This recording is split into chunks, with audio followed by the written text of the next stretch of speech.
या अभंगामध्ये मुक्ताबाई महावैष्णव ज्ञानोबरायांना विनवणी करतात की दादा, तुम्ही ताटी उघडा, टाकली असेल झोळीमध्ये शेण, केली असेल आपली विटंबना, केला असेल आपला अपमान, मग जनतेवर रागवायचं असतं का?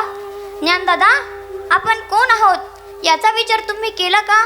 योगी पावन मनाचा, साहे अपराध जनाचा.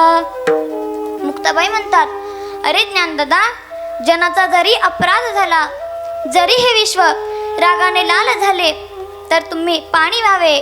जग जर विस्तव झाले, तर तुम्ही पाणी व्हावे. ज्ञानदादा, राग टाकून द्या व शांती धरा. इतके टाकोणी शांती धरा, ताटी उघडा ज्ञानेश्वरा. ज्ञानदादा, तुम्ही संतांची व्याख्या सांगतात ना?